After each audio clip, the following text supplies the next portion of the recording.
morning, Ohio State fans. Welcome back to the 11 Dubcast for Tuesday, September 30th. I am joined once again by our film guru expert, Kyle Jones, to preview another episode of Film Study that will drop later this week, Thursday afternoon. So make sure you're liked, shared, and subscribing to the 11 Warriors YouTube channel for when that drops. Mr. Jones, how you doing? How's your weekend?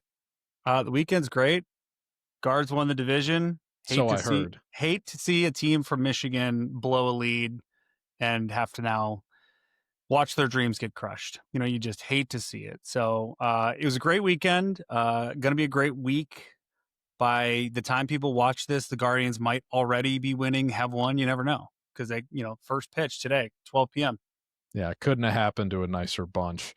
But yeah, we are going to get into a bit of more analysis of the Ohio State-Washington game from this past weekend that the Buckeyes thankfully won 24-6. I did call it a tale of two halves in the thumbnail for yesterday's Dubcast episode. Some people are a bit upset with the fact that we have been a little bit critical of conservative game planning in the early stages of this game. Obviously, it's still a feel-good win to coming out of it in the second half was obviously very encouraging, and the defense continues to be stellar, which you're going to talk about in a sec. Before we get into that, we do want to give a shout out to our sponsor, First Bank of Central Ohio, the official bank of 11 Warriors and the sponsor of the 11 Dubcast this Ohio State football season. From game day to workday, First Bank of Central Ohio is proud to support the business owners that keep Central Ohio thriving. They are locally owned, business focused, and always in your corner. Give them a visit at fbcentralohio.com. So yes, Mr. Jones, this game, as I spoke about with Chase yesterday, it was the best of times, and I'll stop short of saying it was the worst of times, but it was definitely a bit of a frustrating first half. I think one of the points that we at least talked about it privately, but I think when we spoke about this game last week relative to the defense coming out of the bye or just whatever the game plan could be, you were expecting a lot of man coverage from Washington's defensive coordinator, who I believe was at Purdue last season. Is that correct? And based on that, yes. Yeah, and based on that experience, you were of the belief that they were going to be running man most of the time. In fact, they definitely threw Ohio State a bit of a curveball, which if you're a good coach, that's a good strategy to take, is to subvert expectations. And it threw Ohio State for a loop for a little bit. So I'm sure you're chomping at the bit to talk about the defense again, because it seems like you're having more fun doing that lately than talking about conservative game planning on offense. But why don't you just give us a sneak peek of what you've got in mind for this Thursday in terms of what you're most interested in coming out of this game? Yeah, I mean, I honestly, I've been doing this is my 11th season, I believe, with 11 Warriors doing film studies. This is the most fun I've had watching a defense is this season. And there have been some good ones, no questions. There have been some very good ones over the years. Just this unit, the way they're playing, the way each week, it's like, for a nerd like me to turn on the film each Sunday, it's like Christmas morning. Like, what are we going to get today? What are we going to see? Like, and obviously I'm watching the games and there's little stuff you pick up on. You can see, some of the formations and the fronts that they're running and some of the personnel. You can pick up on that. Even on TV, you get to see some of the coverages, but like play to play, it's these little minute details. And it truly is what are we going to do to this opponent this week? And I think a great example of it, they changed their stripes again that the Ohio State defense did. They played a ton of that 5-man penny front, right, where you've got Arvell Reese lined up as a stand-up end. You've got 3 down linemen, right over the guards in both and the center. Cade McDonald is just eating alive, opposing centers. But I think what's really cool is Caden Curry was the breakout star nationally. He's getting a lot of national love for this.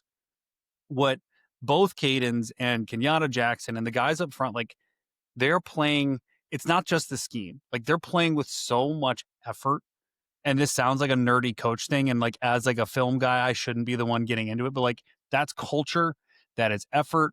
That is just those are things that that's not Matt Patricia. That is a program. That is Larry Johnson. That is the guys in the strength room. That's everybody. And I think that is some of what you're seeing spill over from last year. Like Kenyatta didn't have a great game on paper. He's all over the film, man. Like he's just everywhere. He's bottling up Damon Williams. He's playing a spy. He's not biting on bootlegs. Like he's doing so much great work.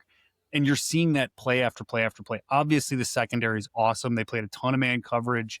They trust those corners as much as I've seen Ohio State trust corners since it was Lattimore and Denzel Ward and those guys, right? Like they're just saying, "Go, you can be on island. We think our guys are better than yours," and then that's allowing Caleb and Jaden McClain. Like everybody is like flying. They're in the right spots.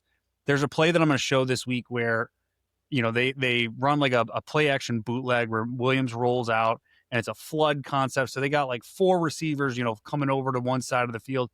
And you can just see the Ohio State defensive backfield talking mid-play. They're moving their arms, they're moving their hands, saying, "You got him, you got you." They're trading responsibilities mid-play, and it's working. And you can see Williams, who's a young quarterback, just going, I don't know where to go." And then you see the Cadens collapse on him, and it's like the combination of all that.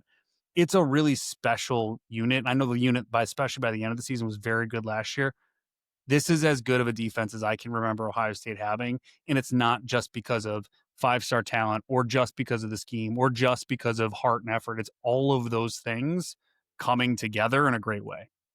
Yeah, it definitely feels like this is, and there's some pretty good parts, but it's still a unit that ends up even being greater than the sum of its parts. And I guess that the rumors of Larry Johnson's demise were greatly exaggerated based on this game this past week. I don't know how many people. I think coming into this season, a lot of people were expecting Bo Atkinson to be more of the name along the defensive line in terms of the defensive end guys that get worked in more than Caden Curry. I know he was one of the surprises in terms of someone that jumped up for the starting spot as we were transitioning out of camp into the start of the season. He's been phenomenal. I'm not ready to call him, the Bosa the third yet, but that being said, he's definitely been great. Caden McDonald, I've been really impressed with. To your point, it's hard for defensive tackles, I think, generally to show up on the stat sheet. I mean, not everybody can be an Aaron Donald or an Ndamukong Suh. It's a position that I don't want to say it goes underappreciated, but it's one that has to stand out on film in order to make its presence, I think, really felt. And it felt like he was one of, if not the most impactful players on the defense this past game. Well, I think that speaks to what they're doing schematically because there's an ability to take a guy like a Caden McDonald, who I'm pretty sure Matt Patricia saw a couple practices and went, "There's something special about this guy. We've got to create a scheme to allow him to get free." Because to your point, you're right. You don't hear about defensive tackles doing this kind of stuff because they're usually just eating double teams. It's like, how many good defensive tackles has Ohio State had that their stats never accumulated? And instead, what they're doing is saying, right, we're going to cover up the guards so that he never gets double teamed. So we want 98 on the centers of this league, and he's destroying them because he's so quick and strong. It's a mismatch week after week after week. And I think that is great coaching. But then you have the kind of opposite, which is Caden Curry's. Look at where he lines up. He lines up as a stand-up end. He lines up as one of those guys over the guards. He lines up as this true defensive end in a 3-point stance. He's dropping and spying. He's dropping into his zone. And it's effort, man. Like, it's not because he's got like the pass rush chops of one of the Bosas or the get off of Chase Young. Like, he's been well coached and he plays hard and he's willing to do all the things because he knows, yes, on one play, I'm just going to go get to eat blocks over a guard who outweighs me by 40 pounds, but I'm going to get a chance because this unit's going to set me up and I'm going to get my chance to eat. And he did.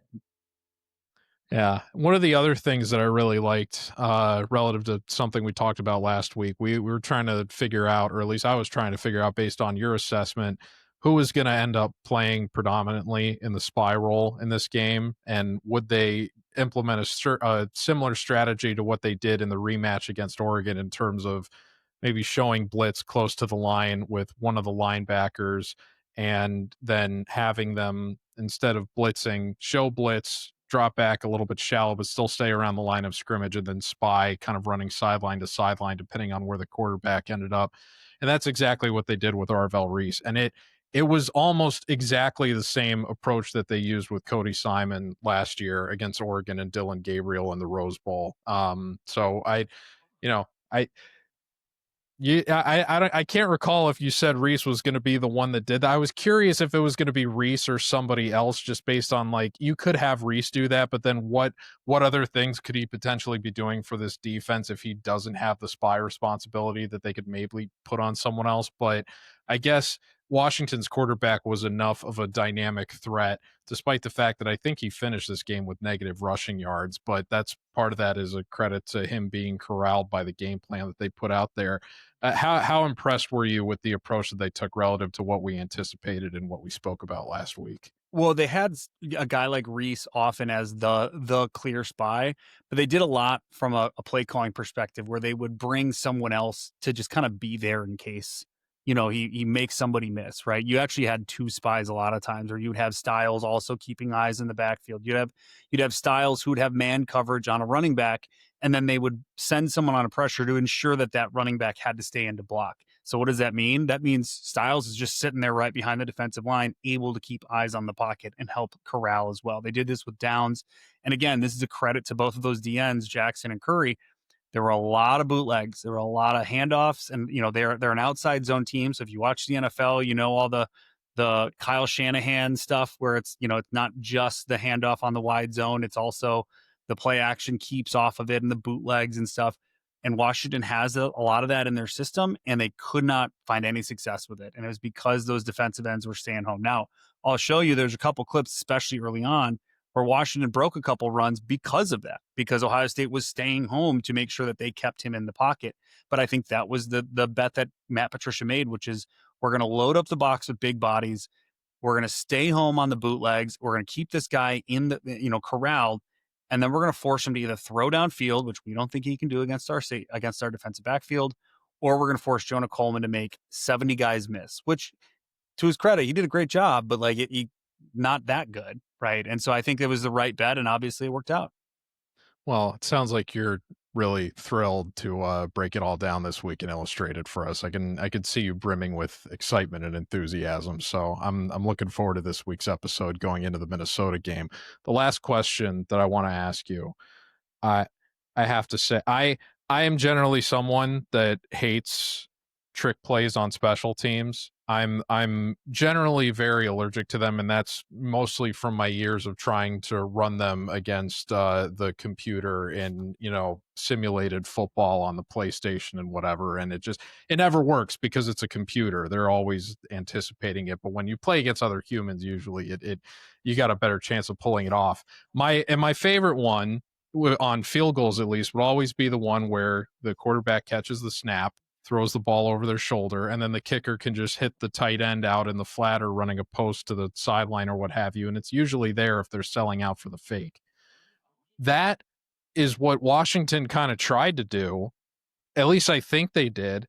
But I think that might have been the worst trick play on a field goal I've ever seen, because the tight end wasn't even looking for the ball when the pass was thrown. So it's almost like the tight end was anticipating that the kicker was actually going to try to run, which is the worst trick play you can run, is the over the shoulder pitch and have one of the least athletic players on the team usually try to get out to the edge, particularly when the player that's usually on the edge for the defense is a member of the secondary that is very eager to make a good impression on special teams so they can get more playing time. I don't Did you, based on your rewatch, what were they running? Was that supposed to be a run? Was it supposed to be a pass? That was a pivotal play in the game for both teams. And I feel like it really gave Ohio. I think that was the drive right before they ended up going and taking the ball into the end zone before the half. And when Washington, if they had just taken the points, they could have made it a 3-3 game. So I'm curious, did you figure out what they were running, and what were your general thoughts on that when you saw it live and then when you saw it on rewatch? So I think it was supposed to, well, watching it live, I had no idea what was happening. I was like, what's going on here? Like one, like everyone else, I expected the tight end to turn around, and he never did. And as soon as they showed the replay that he was setting up to block downfield, like it became clear he was never, ever, ever, ever intending to turn around. which makes me think that somebody else should have been running a route and did not get the signal. That tells me that this was probably not called in the huddle. This was probably a live call that every field goal team has, which is, they see a look, they see something. It's usually the holder's call to say, fire, fire, fire, or whatever their call might be. And that means everybody do blank, right? That means we're running the fake. They're doing something. They're overloading one side. That's a typical thing you'll see if a defense or a kick team is or a block team is overloading one side and you've just got a crazy numbers advantage to the other. Yeah, you might as well run a fake, especially if it's taking advantage of the fact that your quarterback is right-handed, or I'm sorry, your kicker would be right-handed in that situation, right? You can get him rolling right, more comfortable throw. So all that makes me think that there was probably a call made by the holder. Whoever the second guy was that was supposed to be following the tight end, that end, and it might have been the tight end on the other side, to be totally honest with you. Sometimes what you'll see is they'll come back behind the line and it's almost just like a lead blocker, right? That's all you're trying to do is just get out in space, because if that tight end makes one block, you're running for as long as you want. But there's only so many bodies that you would trust to catch a ball on a field goal team. It's usually a kicker, a holder, two tight ends, and seven linemen, right? So there's not a whole lot of other options. So my guess is whoever that other tight end on the other side, he probably caught an earful when he went to the sideline, along with possibly the holder for making that call in the first place. So that's what I thought happens, but we'll probably never know unless Jed Fish decides to tell everybody, which I don't know why in God's name he ever would, because it's not the best look for him as a coach. Yeah, I can't imagine he would be that forthcoming, especially this far after the math of the game now. But that's why we have you, Mr. Jones, to help us decipher the tea leaves and figure out what exactly happened in that complete conundrum of a sequence. Thankfully, Washington did not take the points. They did not convert the fourth down. Ohio State got the ball back, and they pretty soundly controlled the afternoon from then on out. So good win, 24-6. See, we can be positive about an Ohio State result after, It even was the a really game. good win. I don't know Yeah. what people are upset about. I mean, it was a professional win by a professional outfit. Well, we talked exclusively about the defense in this, so I think that's why we were able to keep it positive. As I spoke about with Chase yesterday, offense kind of leaves you wanting more a little bit just based on that first half. But again, I don't think this is a reason to look. There's obviously things that need to be improved, and you can nitpick pretty much every area, even the defense to a certain extent, in terms of room for improvement. And the coaches will do that themselves, obviously. That's how you hold yourself to a championship standard. That being said, I think it's hard to come out of this game not feeling optimistic, especially when you consider that this was the first road game of the season for this team and the first road start for Julian Sayin as well. So definitely a good place to build off of going into October. Minnesota, I don't think is gonna.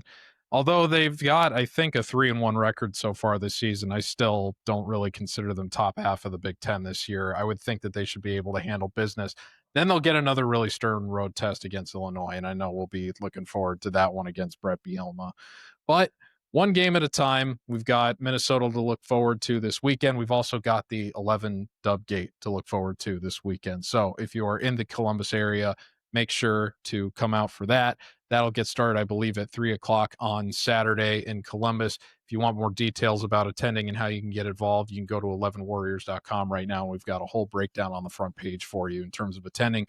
You can come meet all your favorite 11 Warriors personalities. Although I don't know if Jones is going to make the trip over from Chicago. It's a bit of a haul, but there'll be plenty of other people for you to interact with, their food, beverage, and it'll be a great time, great way to support the Special Olympics. So Jones, thank you very much again for your time. Again, Film Study will be up on the YouTube channel on Thursday afternoon, so make sure that you are subscribed and hit the bell to get it as soon as it drops. One of the most anticipated pieces of content we put out during the week regularly, and I'm sure everybody else will be looking forward to it as much as I do. So Mr. Jones, thank you again for joining us. Thank you for tuning into the 11 Dubcast, and we will be back tomorrow morning with Dan Hope for the next episode. Take care, folks.